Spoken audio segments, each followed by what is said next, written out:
everyone, and welcome to Organizing to Victory podcast, where we're talking garage politics.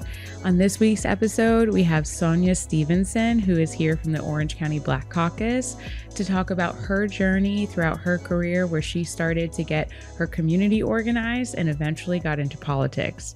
I'm so excited to talk about all the ways we can help really energize the Black community to get more turnout to the polls and to find ways for us all to understand our history is Black history. So join us for a listen. So today's conversation is such an exciting conversation because Sonya here, my dear friend, you've been in circles with me. You're so bubbly, so kind, so excited, but I don't know your motivation. I don't know where your heart is, like what keeps you so lighthearted in such times of darkness. So I'm so honored to invite you on today. And I'd love to hear a little bit about you and where you were born and kind of how you came up. Yes, I was born in Orlando, and I was born in 1968. So I've been here for 57 years, and I really enjoy Orlando because it's pretty much where all of my family is located, and it's home for me. Mm-hmm. And I gone to high school here. I graduated from Oak Ridge back in '86, and I went on to UCF to get my bachelor's degree in psychology. Oh. Now, at one point, I was trying to get into med school. And so I was taking the MCATs to apply for med school, and that didn't pan out the way I wanted it to. So I ended up going to nuclear medicine school instead. Mm-hmm. So I've been doing nuclear medicine, cardiac nuclear medicine for over 20 years, and it's served me well. And I've been in healthcare for well over 30 years in some sort of capacity. So you're in healthcare, which means you have a heart that obviously cares about everyone. You have to. You Yes. cannot deny people care. As soon as they walk into your presence, it's your moral and legal responsibility to care for those people. Absolutely. What was part of what drove you towards that kind of work? Well, I have a family of physicians, and that's pretty much what inspired me, and not only do I have a family of physicians, but I also have a family of pastors. So it was always that element of serving, Right. wanting to help people in some sort of capacity.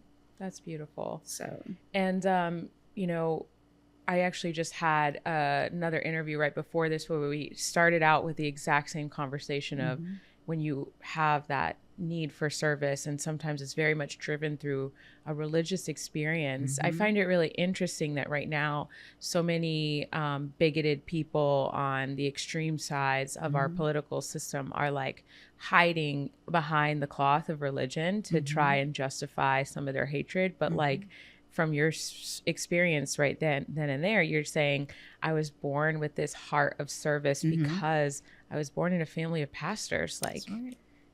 So tell me about when you started to become like politically enlightened as well. Okay, so what happened with me, I believe it was probably in 2008. I was visiting my cousin. She lives over in Pine Hills, and I was at her home, and a couple of my neighbors, they were calling my phone.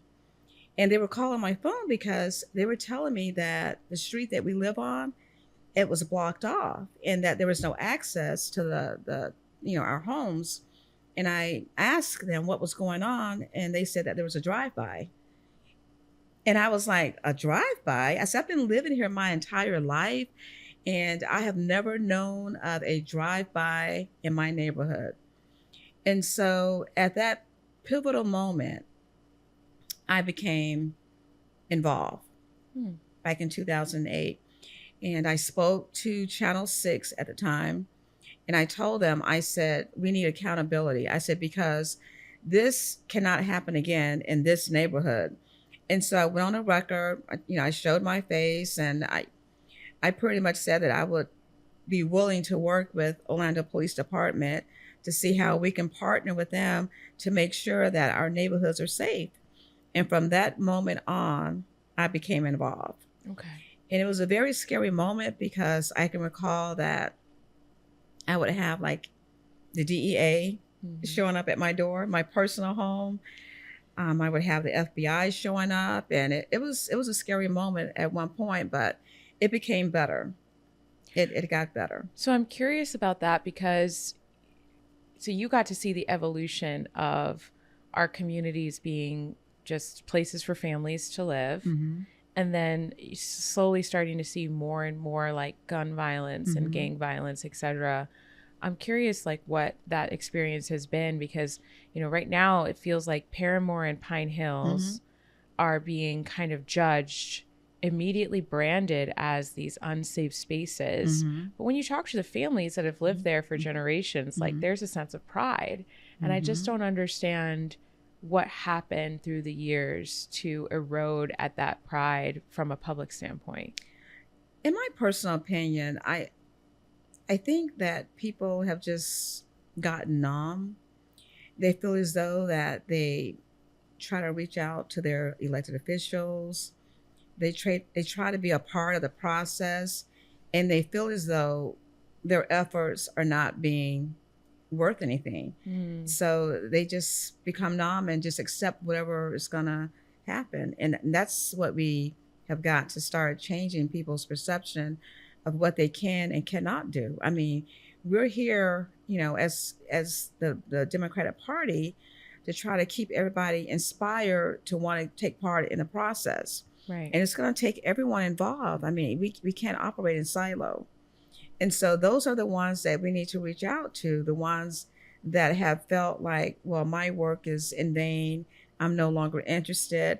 The Democratic Party is no longer the same.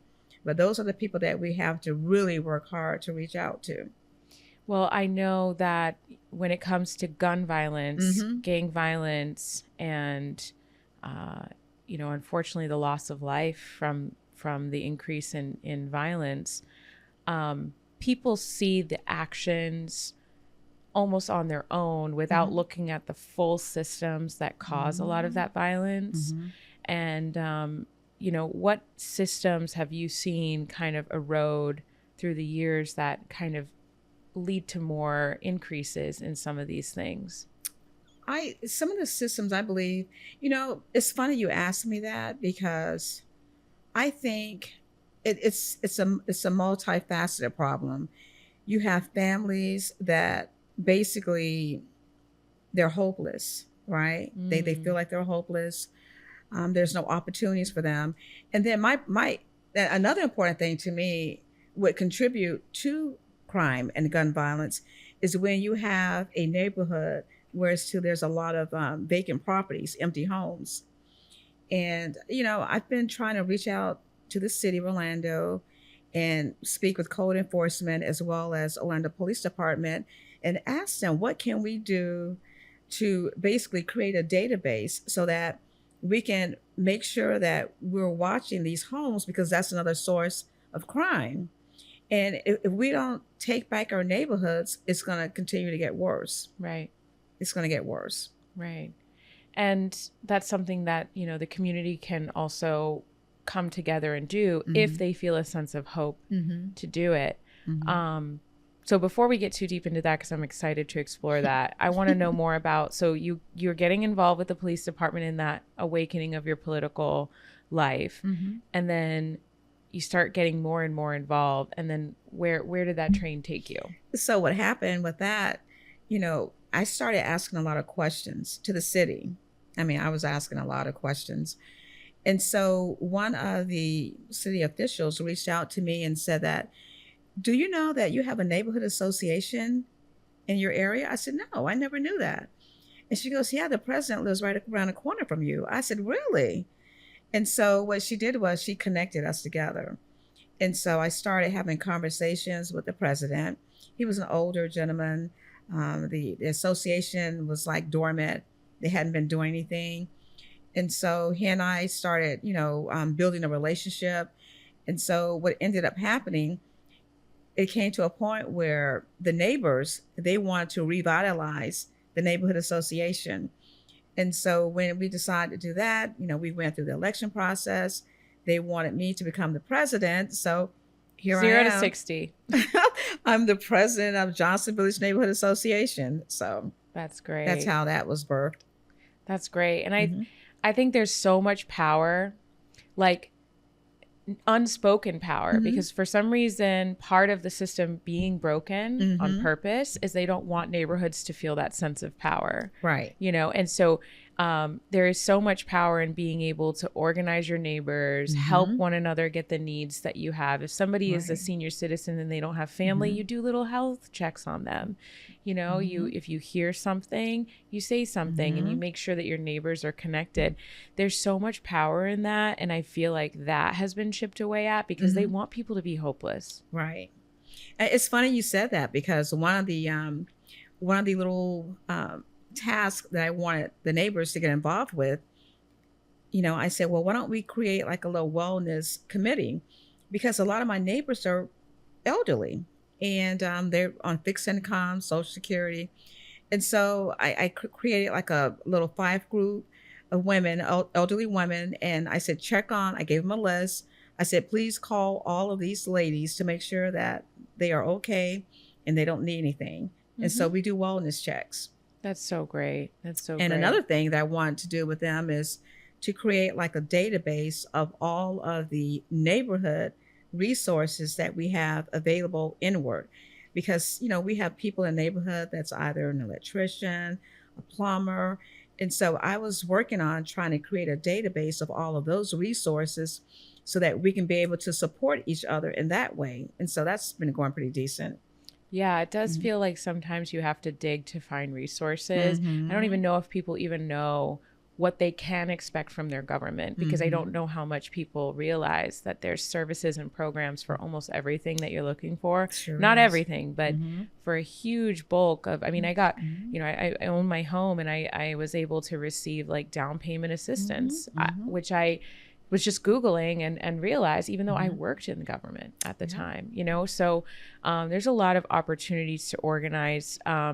But you know what I find so fascinating about that is that you were drawn to service and organizing your neighborhood, and now you're really deep in democratic organizing. To me, that should be a fluid experience.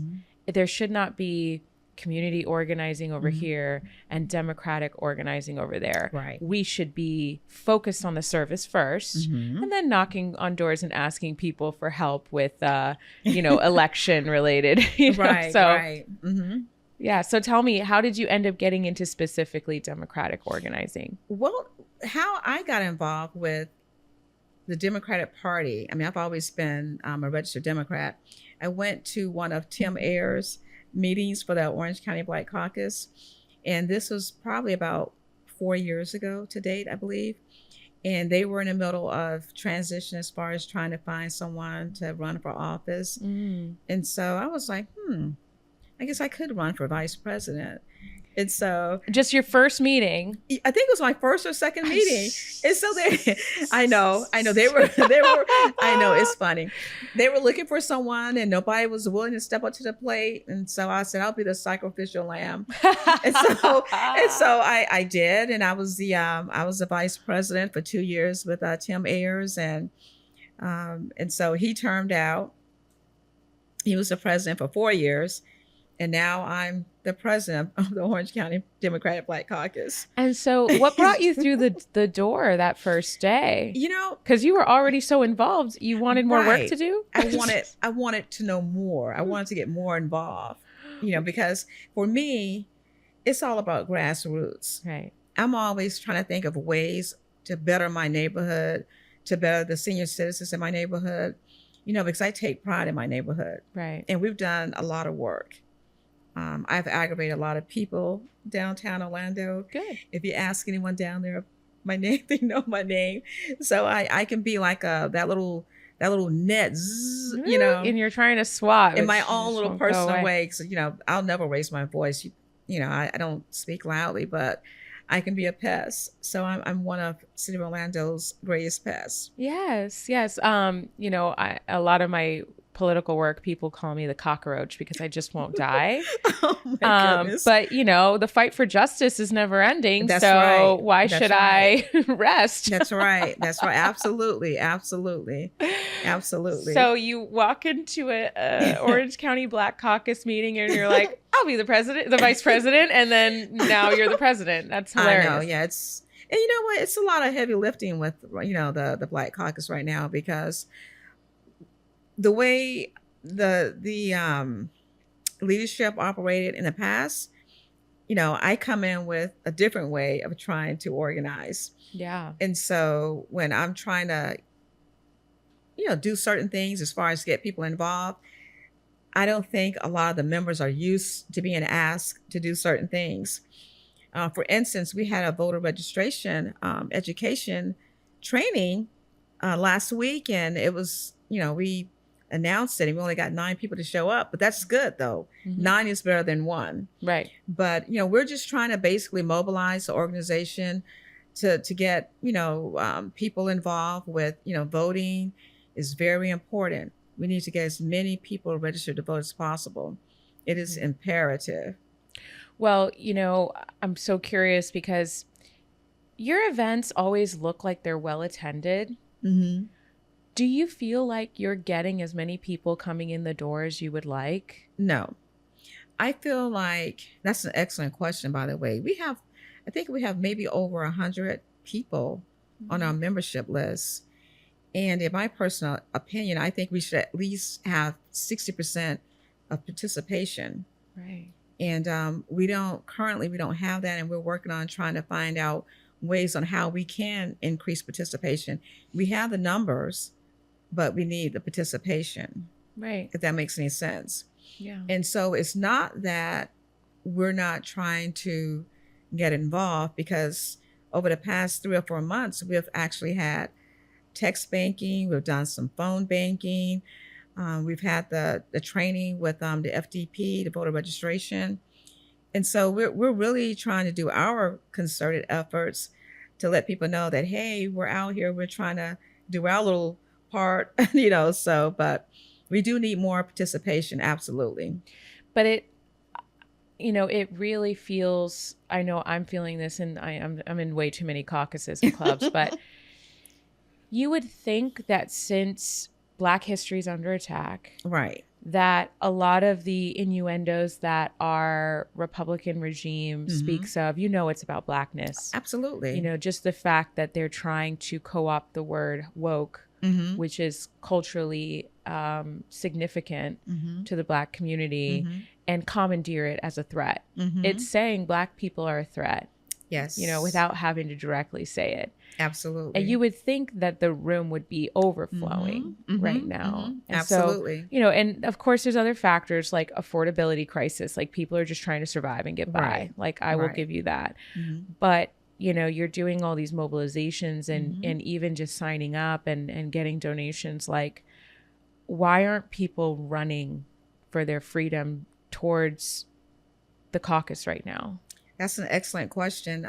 We are really trying to do our due diligence to get people involved. As a matter of fact, one of the things that I have been working on, I haven't really said it out loud to a lot of people. There's a couple of students that want to get involved with the Black Caucus, high school students. And I don't want to turn anyone away, because I'm thinking that that's an opportunity for some canvassing, right? So what I did was I reached out to the high school student, and I told her, I said, well, what we can do is you're able to start a caucus on your high school campus, and I would be willing to work with you on doing that. Yeah. And so that's one of the things that, I'm committed to doing right now, is trying to engage high school students, because a lot of people don't know that students as young as 16 years old can actually register to vote. Yeah. And if we can just capture that little demographics, we're on our way. Absolutely. Absolutely. And I think there's this odd enlightenment that's happening with social media. It's like it's actively working against us with the algorithms, like applauding and benefiting those who post the most hateful rhetoric. But at the same time, I've learned more about Black history through influencers that are trying to bring light on real things that happened on social media to the surface that like I Right. never learned in school. I know. Ever. Well, they're trying to erase the history, and they're doing a pretty good job at it. I mean, you look at the book ban. I mean, everything that, a lot of the Black inventors have done, prior to you and I ever being born, is all being erased. And Everything. it's like our history. It's not just Black history. Yes, It's like the history, American American history. yes. And they're just deciding to co-op a part of it and change, rewrite it. Yep. Right. Which is a threat to everyone. It is. Because really once is. you lose sympathy for a demographic, I see it like a domino effect. First it's migrants and they use certain language, then it's LGBTQ community, and then it's just before you know it, it's Black citizens. That's right. You're absolutely correct. It's a dominoes effect. It really is. And nobody is safe in this environment right now. I mean, and that's what my pastor, as a matter of fact, she wanted me, to speak to the congregation on last Sunday, just to let them know about the upcoming elections with districts 1, 3, and 5. And, I took that opportunity to let the congregation know that, we have to do our part. We've got to vote. If we don't, I'm not here to tell you how to vote, because you vote how you want to, but you have to register. I say, if you care anything about health care, please vote, because that could be your mom that's depending on those nursing facilities to receive her help because she's no longer able to stay at home. Please vote, cast a vote, register to vote. If you care anything about educational system being basically defunded, please vote. If you care about public safety, if you care about property taxes being taken away from you and other resources taken away from you, you need to vote. And I don't understand why people don't see a direct attack on the Black community with all of this legislation and policies that are coming down, because the attacks on Medicaid and Medicare, when they make it more difficult for people to apply, especially low income people who might not even have access to internet, or seniors that are already at a disadvantage just generationally, that's an attack on the Black community. It sure is. It's a direct intentional. It really is. And I don't know how people are not. I think it's just a matter of lack of education. Right. That's what it is.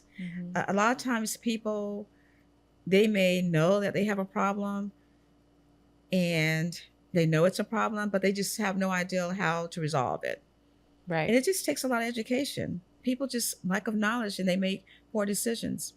And I see that being the role of the Black Caucus, is to go out, table, talk to people, let them know, because it might be something where, people start with talking about healthcare. And like you said, slowly that conversation can get deeper into other systemic issues like Orange County Public Schools and the voucher program. Absolutely. Absolutely. And I'm completely against that because, like I said, it's from preschool to the prison system. And see, that's the thing, Lee, a lot of people don't understand that to receive $9,000, that's a lot of money to some people, but it's really not a lot of money. But when your child is not being educated, that's another way to set them up for failure. So now you have these parents at home trying to homeschool, and according to Orange County, they have no metrics in place to even let you know how the child is progressing or any checks and balances in place to even determine the validity of the homeschooling. Right. So now this child is going to be out in the street, probably doing something that he's not supposed to be doing. And now they're going to end up in a prison system. And guess what? Republicans are privatizing the prisons and making money. Of course. So it's a dominoes effect, and people don't see it that way. Off of slave labor. Basically putting yes. people, I didn't want to say that, but yes, absolutely. I mean, it's just another redirection of really forced manual labor, overwhelmingly the Black community. And it's, slavery never ended. It's unfortunate to say, but people need to look at it that way because that's the truth, even if our history books don't say so. Absolutely. So I'd love to hear about, if 2026 could be a successful year for the Black Caucus, what are some of the goals that you guys are looking at right now? Well, some of the goals that I really haven't shared with them, but I think it would be awesome if we could start to really get involved with the youth and to get, different caucuses set up on their campuses so that they can be a part of what we're doing and they can start to get involved, because the youth, that's our future right there. We're not going to be here forever, but they're coming up behind us and they need to be involved to know that the reason why civil rights is a hallmark of voting. They need to get involved to see why it's important to vote.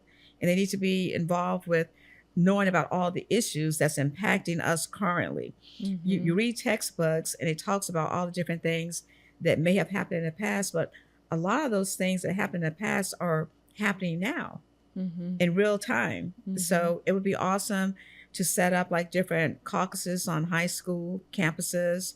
If we can get caucuses set up on some of the university campuses like UCF or Bethune-Cookman, I think that would be great. Do you ever feel that there's like tension between the issues when it comes to the issues that are facing like your base within your caucus and other issues across the Democratic Party? Because sometimes I hear like challenges between different caucuses. There's a lot of Democratic infighting. Right, it is. And it sometimes can be really challenging. I know it even from an environmental standpoint or even with the Progressive Caucus or the Young Dems, like there's always some type of like challenge that you have to overcome because people are either going through their own individual traumas that they're trying to deal with and face, or they feel like some issues should be prioritized over others. Do you ever experience anything like that? No, to be quite honest, I've only been a president for maybe a couple of months now, five or 6 months, and thank God I haven't experienced that as of yet. So, but no, I haven't experienced anything as of yet. That's good. And hopefully I don't. Yeah. No, just because, we find that in 2024, there are some folks that are just done with Democrats. Yeah, you see. And because they feel like their particular issue wasn't elevated loud enough. Okay, so now that you said it that way, now what I said to people, I feel, and a lot of this is me, I feel as though we, the Democrats, we lost the past election because of messaging, right? Now, a lot of the messaging was basically around reproductive rights. And, a lot of times people of color, we don't really participate in abortions. You understand? Yeah. And so, but I think that if the message would have been said a little differently, we would have gotten more people on board with that message about reproductive rights. I feel as though it should not have been reproductive rights. I think that's why we lost. Poor messaging. It should have been like, well, if you're it should have been like, if your reproductive rights are taken away from you, what other rights are going to be taken away from you? And if you would have said something like that, I think we would have had a better chance of winning. But a lot of Black people, they keep their kids. As difficult as it may be sometimes, and as a struggle financially it may be, we keep our kids. And so when that message was basically that the election was basically surrounded around reproductive rights, and I think that's why we lost. Yeah, I mean, I can pick at a bunch of things just like that. But then Trump was like openly being like, we need to criminalize women for like losing their children from like miscarriages and stuff, like the most extreme stuff I've ever heard. I know. And he was just like getting away with it, and so sometimes I go back and forth with messaging on different issues too with the Dems, because I'm like, man, if they just would have said it this way, if they just would have said it this way. Meanwhile, you have this psycho who is like, I don't care what anybody says, mass deportations, lock them up, send her back, do all this stuff. And it's like, there was a time when I knew a lot of Republicans that were pro-reproductive rights, pro-unions. Right. pro-environment, pro-conservation. That if they heard drill baby drill on our natural lands, they would have been outraged. Right. So I guess, yes, and I'm so angry that the threat of Trump didn't hit louder than any of that, because I've had so many people come on the podcast and we've like chipped at every way a Dem could do it better, and I agree. Will we ever get it right? If we're up against, right, because Kamala Harris, for example, most qualified candidate who's ever run for elected office, just based on her resume. Right. Take Absolutely. her name off of it, her ethnicity off of it. Just look at the portfolio of work. Exactly. And we were so, all of us were picking at every little. Meanwhile, we have someone who dodged going to the army, you know, getting drafted, a convicted felon who openly jokes about sexually assaulting women and talks about shooting people on the streets and getting away with it. How can the society that we live in be so tolerant to that? I just, you know, and so unforgiving. It is. It really is. I don't even have an ounce for that. I do, but I don't. If that makes any sense. Right. You know, that's the society that we live in. You know, right is right and then wrong is wrong. But now the society that we live in, whatever is wrong is right. It's people have no more morals anymore. That's what it is. Let's just say that people are amoral. And I think there's an opportunity in that destruction almost. There's an opportunity because just like people wanting to buy new clothes and change their fashion and evolve, right? People are going to get sick of that bigoted crap. Of course. And it's going to be us, the people who are going to be able to have open hearts and open minds and opportunity to say, let's come together and actually unite. That's right. There are a lot of MAGA Black Republicans out there. It sure is. And it's like, we have to talk to them in this moment, right, where the government is actively burning itself to the ground to hurt people like them, like to bring them in, you know? I actually went to a town hall for Republicans. Okay. And it was I think it was Willie Montague. Yeah. He was on the roster, as well as Dr. Vibert White. And I think it was Twan Lee, and I think the other gentleman was Michael Creed. And so they had their town hall. And I was like, I told the person I went with, I said, well, they may not let me in. I said, so, but because my friend, she was running late. I said, so I'll let you know if they don't let me in. If they check my registration, I'm a registered Democrat. And so sometimes they'll check your registration card or they'll run your address, but they let me in. And so when I went in there, I knew some of the people in there, you know, and so I was like, hey, how are you? And so they didn't make no big fuss about me being in there because I knew Willie Montague and I knew Dr. Vibert White. And then there was another young lady in there. I knew her. So I sat down and I listened to them talk about the issues. And so when it came to Q&A, I raised my hand and I let them know up front who I was and what party I'm affiliated with, because I didn't want there to be any kind of misunderstanding about why I was there. And I told them my name is Sonya Stevenson. I'm a Democrat. I'm the president of the Orange County Black Caucus. I'm the vice chair of the Orange County DEC. And I asked the question, what is your plan for affordable housing? I asked them about what is the plan to come up with, the educational system, making it better. I asked them about, what was the other question? I asked them about the mental health crisis that we're in right now. I asked them, would you be willing to bring back the mental health facilities? They had no answers to anything. And so I was like, why would anybody, I said this to myself, why would anybody vote Republican? Because they have no clue. They have no answers to anything. Policies, like physical policies. They have no policies. And I think out of anything Mm-hmm. that I could critique on the Democratic side, Mm-hmm. talking points are just words until you have policies too. And I That's think right.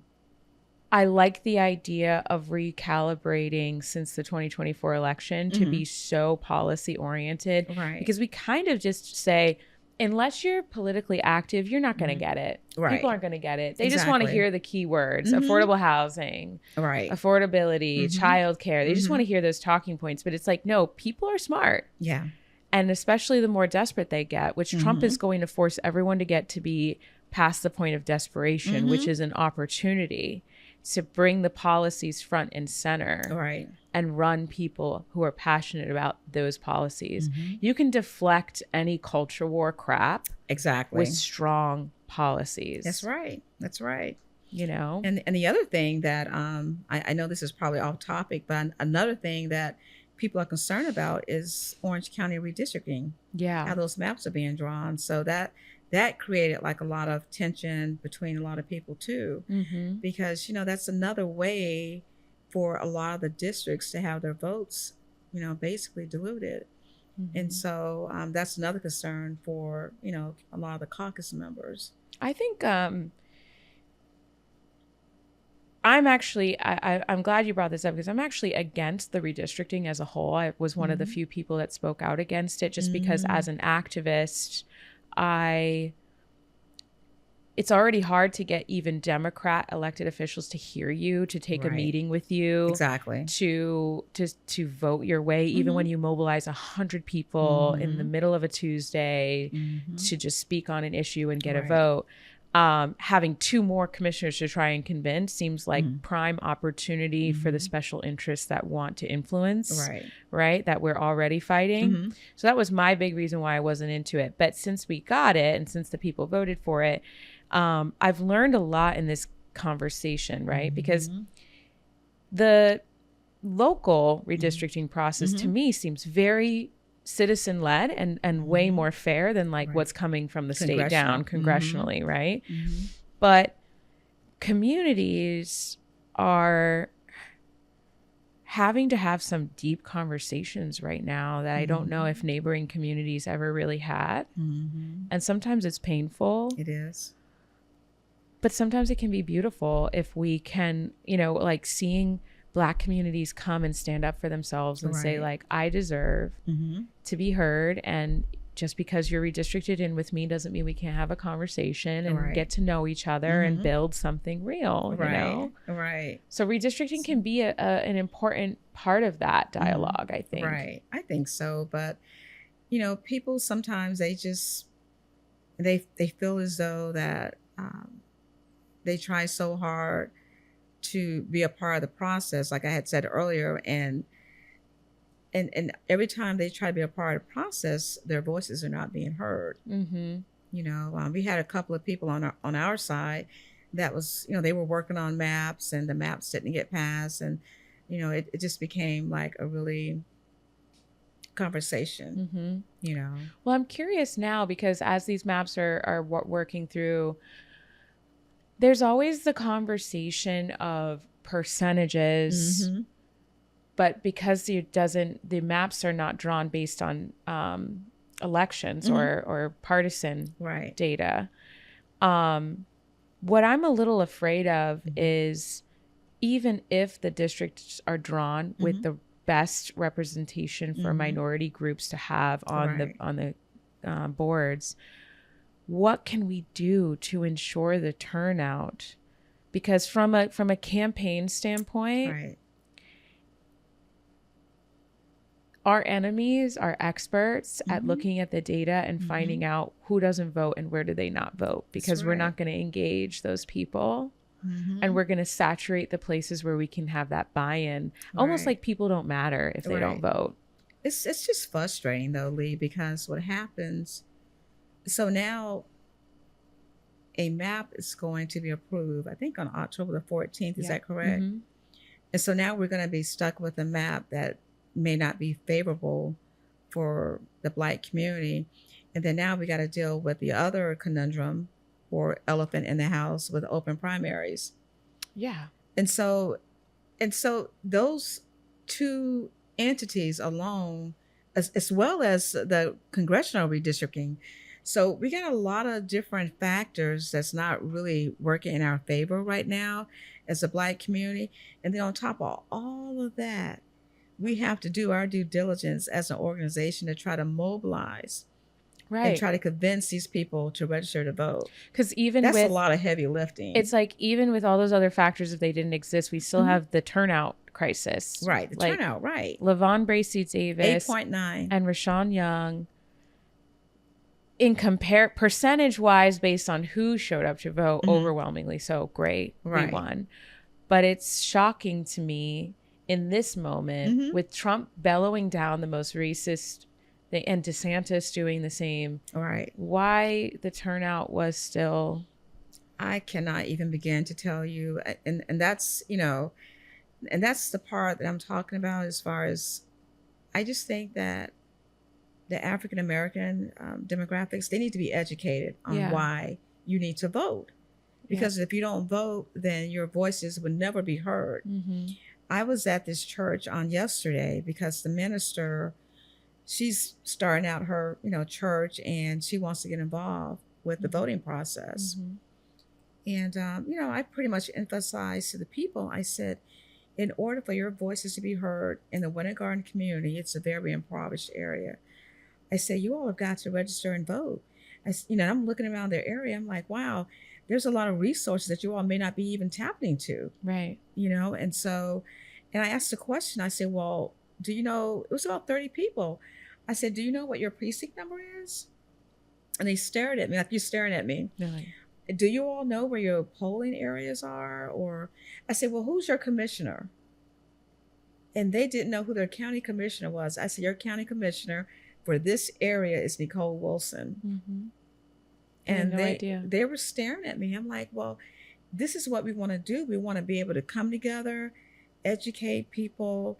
And it's not that, you know, I'm trying to talk down to anyone, but in order for you to make a decision that's going to be good for you and your family, you have to do your research. Right. And you have to educate yourself.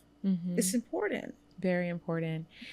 And it feels like a chore, and it feels scary if you have no political friends that can guide you. You know, it feels very much like, well, I don't want to make a mistake. It's like taking a test. I don't want to do something wrong. Right. So it's almost easier to just not participate Right. than to really do your homework, you know, because God, imagine if, and I'm sure this has happened, like people that are genuinely passionate about something. Like, I know there were a lot of people that were super passionate about Gaza that they voted for Trump. Right. Or passionate about, you know, the affordability and the cost of living, and they voted for Trump. Like, how, you know, but are they not educated enough to fully understand what their options were and what the risks are? You know, I have, the problem that I have is that I feel as though a lot of people, they gravitated towards Trump for a gamut of reasons, right? Number one, they didn't want to see the first Black woman become the president of the United States. Number one. Number two, they just felt like Biden had done so much harm to the country. But at the same time, under Biden, there are so many things in place that Trump is undoing right now. Trump has no idea as far as what to do with the healthcare system. Trump RX. No.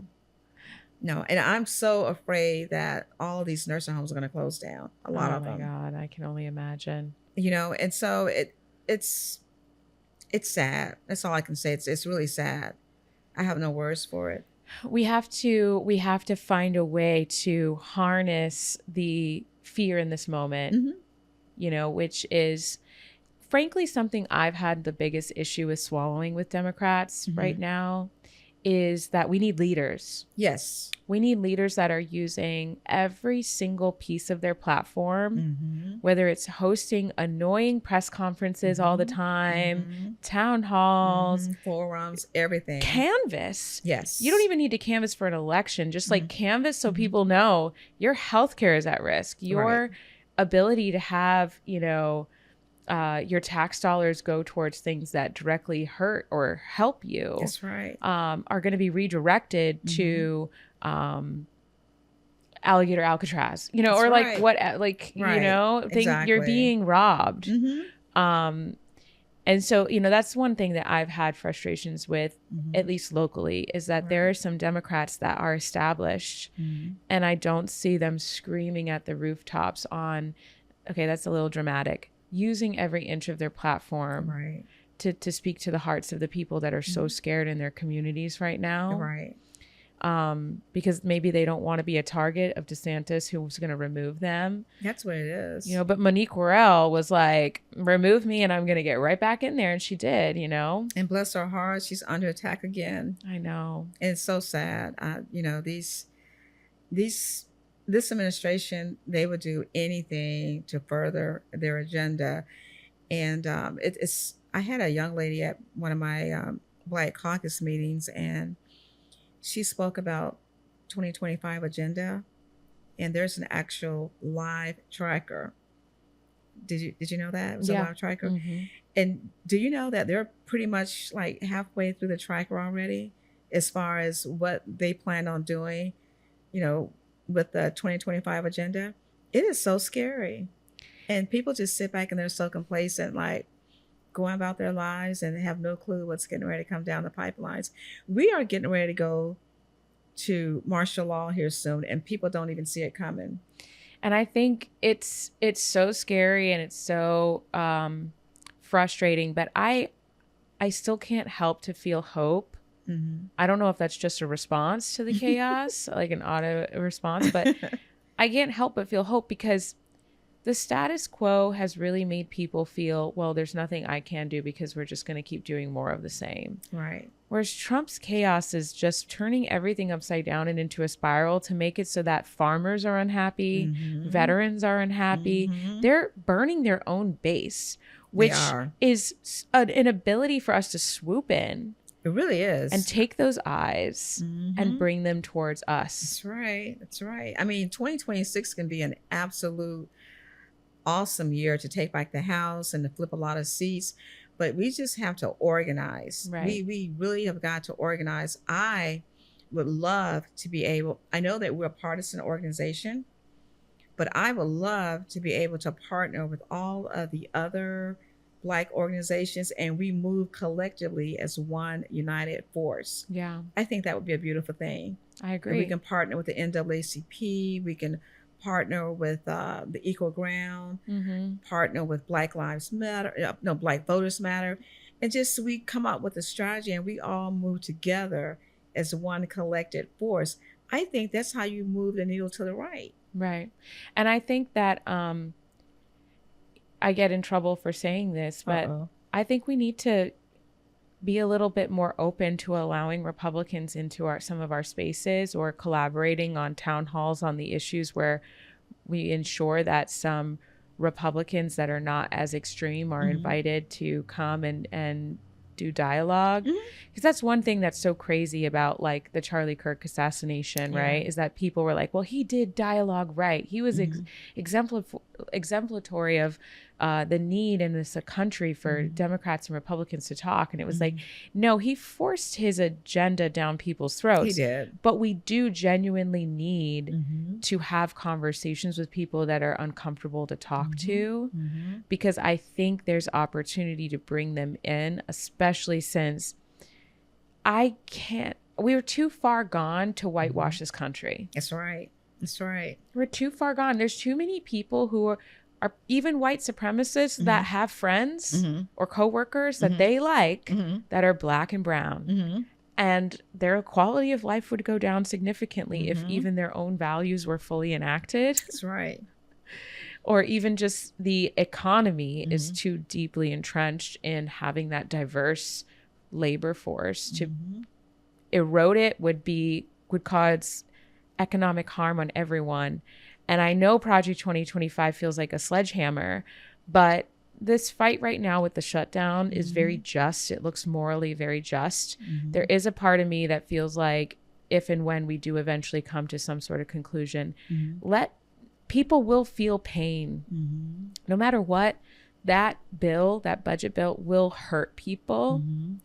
And let them make their own mess. That's right. Let them make a mess. That's right. Let them spill their own milk, because we're not going to clean it up. No. We'll be there to take all the people that they've burned Right. and bring them into a real movement. You know? Mm-hmm. So I'm excited to hear more about the Black Caucus and what you said you want to get more involved with the youth. I do. I want to get involved with the youth. I would love to start to, help them build different caucuses on their high school campuses.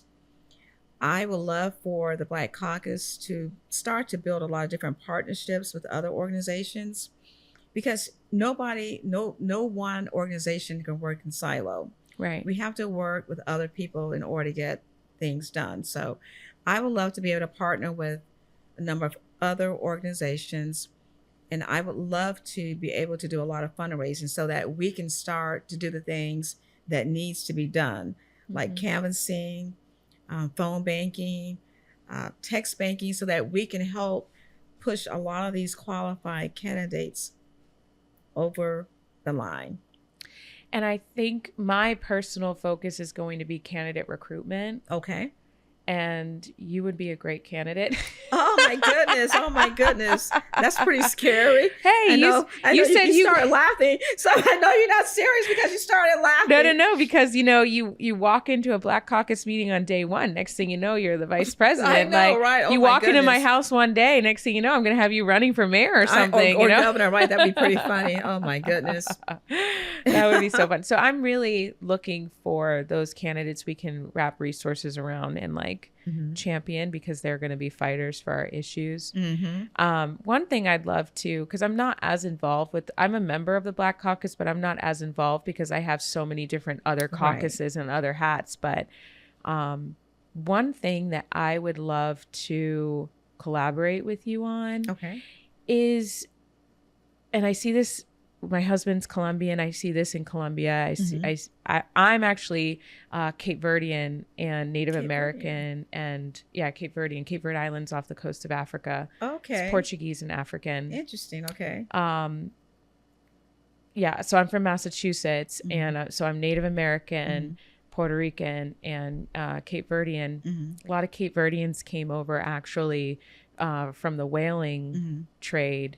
And they were actually free coming here to work, which was really great. But I do also have my aunt's a Black historian. She does a lot of work on Frederick Douglass work and Underground Railroad. She has these homes that she manages who were Underground Railroad spots that were absolutely essential for freeing slaves and educating them. So my history is very rich in Black history, but the people that racially bullied me the most were Black people. The people that racially bullied me the most were Hispanic people. I never fit into any space because I was either too light-skinned or I didn't speak Spanish and I was just too mixed to feel accepted. And the most racially demeaning people in my life were actually not white people. It was other people from my community, right? And I see that sometimes here. I see that here where I have friends that are Haitian that are not African American, and they feel cut out. They feel like they're not they're not American in the same way that African Americans, because their history is just different. And so I've heard comments and I've heard things, and I wonder what you reflect on through the role of the Black Caucus, how we can show and celebrate all these different versions of Black history. Thank you for asking me that question. Actually, Hedda Pierre, she's the president of the state Haitian Democratic Caucus, and she and I was actively trying to put together an event. I believe it was for Juneteenth earlier this year. We didn't get a chance to do it, but I've been trying to work with her on how we could start to collaborate and bring our caucuses together and do an event. Yeah. I would love to do something with the Caribbean caucus, the Haitian caucus, and the Black caucus. Mm-hmm. And I told her, I said, it would be great. I had the building rented out and everything, but it fell through the event. Mm-hmm. Because I think, I have a lot of friends that I work with for like mutual aid and some nonprofit work in Pine Hills that are Haitian. And when it comes to voting and when it comes to percentages and when it comes to turnout and it comes to neighbors feeling attacked, when I talk about opportunity to build and bring people in, I think there's nothing but opportunity to build voter turnout when we show a diverse array of voices, but also a diverse array of solutions for what all those different types of people are going through. Right. Like, there are Haitian people right now that are so scared to leave their homes. Exactly. There are so many Haitian people right now who maybe never even step foot in Haiti, but are at risk of being deported to Haiti because that happens for some reason in this country. Right. And there are a lot of people who feel almost disconnected from the ability of being present in Black organizing because they're Caribbean or what have you. So I'd love to collaborate with you on that because we're all being oppressed. Everybody's being oppressed. And your trauma does not supersede my trauma. That's right. We can like lick our wounds together, help each other heal. Right. And like build. That's right. Build, I like that. That sounds awesome. Yeah. Well, I'd love to know if you can let people know, what are the best ways for people to engage today with the Black Caucus? Well, we meet the fourth Saturday of every month at 10 a.m. Actually, the next meeting will be on I can't think of the actual date right now, but it will be the fourth Saturday of this month at 10 a.m.